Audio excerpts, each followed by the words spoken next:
Perresila, menda, erromeroa, gure platerei gehitu ohi dizkiegun basalandare jangarrietako bakar batzuk dira.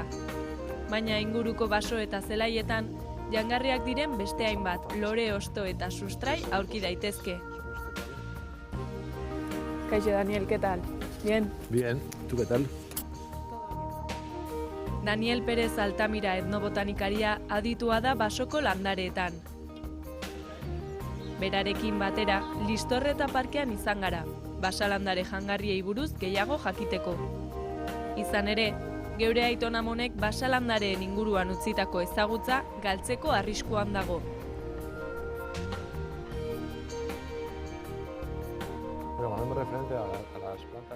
Jangarriak izan daitezken landare guztiei buruzari gara.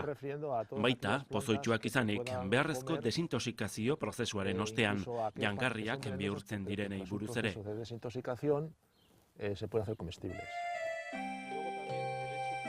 Arantzadi Zientzia Elkarteak dagoeneko 3.500 espezie jangarri sailkatu ditu Euskal Herrian. Eta haietako bakoitza lursail ezberdinetan aurki daiteke. Zenbait kasutan, landare osoa jateko aukera dago. Beste batzuetan berriz, ostoak edo loreak baino ez.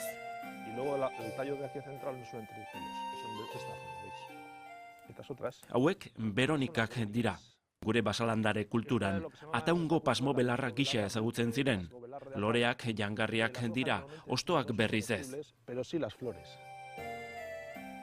Landareak gure kulturan duten papera arduratzen da etnobotanika.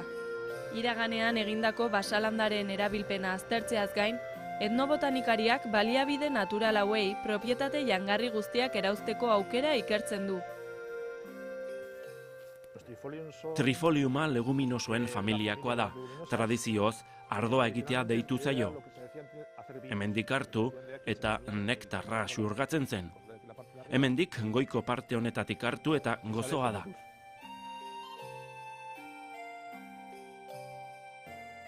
Ikerkuntzan egin ohi duguna, graminio guzti hauek xamur daudenean jaso eta proteina eta azido karburua erauztea da, jangarriak izan daitezen. Naturak eskaintzen duen aukera zabalonen aurrean, tentu zibiltzea ezinbestekoa da. Ez jakintasunak toksikoak suerta litezkeen basalandareak jatea ekar lezake. Mukosen edo sabelaren harritaduraz gain, basalandare toksiko batzuek irensteak heriotza ekar dezake.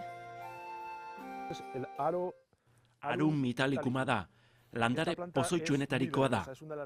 Landare honen alde ona, ahoan sartu eta murtsikatu orduko ahoa erre egiten dizula da. Ez da beste landaren antzekoa, Amanita phalloides bezalakoa, 5 edo 6 egun pasa ostean abisatzen zaituena. Honek, haren arriskuaz segituan abisatzen zaitu. Baina desintoxikatzeko prozesu bat dago, eta horretarako erabili ohi dena sustraia da. Desintoxikazio prozesu ezberdinen bidez, toksikoak diren landareak jangarriak bilakatzeko aukera dago.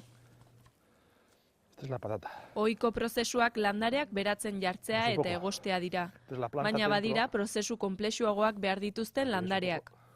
Proteinen desnaturalizazioa edo etilalkola adibidez, basalandaren toksikotasuna eragozteko erabiltzen dira.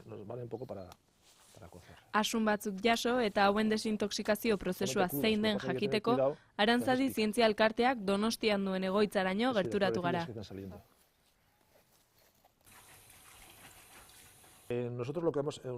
Asunak jaso ostean 2 prozesu daude asun tortilla bat egiteko.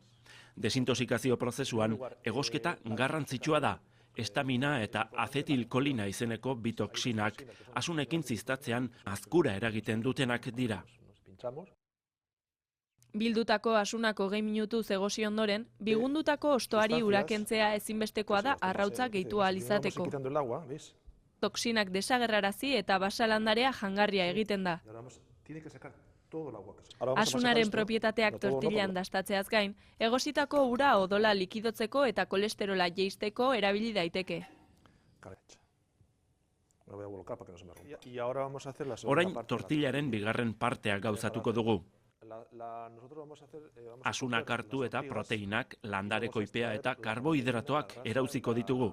Eta jangaitzagoak diren zelulosa eta likininatik banatuko. Honela, beste tortilla mota bat lortzen da. Axunak likidotu eta zukua atera ostean, lortutako lehen gaiak proteinen desnaturalizazioa izeneko prozesaketa behar du. Axunen zukua 80 graduan berotzean, likidoa gatzatu egiten da, eta dagoeneko jangarria da. Koagulatu ez den likidoa kendu eta lortutako substantzia gatzatuari arrautza gehitzea besterik ez da geratzen. Ikusitakoa adibide bat baino ez da izan. Basalandare jangarrien onurak aztertzen dituen ikastaro baten bidez, Arantzadi elkarteak naturak eskaintzen dizkigun baliabideaz jabetzea nahi du. Gure tradizio gastronomikoaren parte izandako basalandaren erabilera sustatzea da ikastaroaren helburua.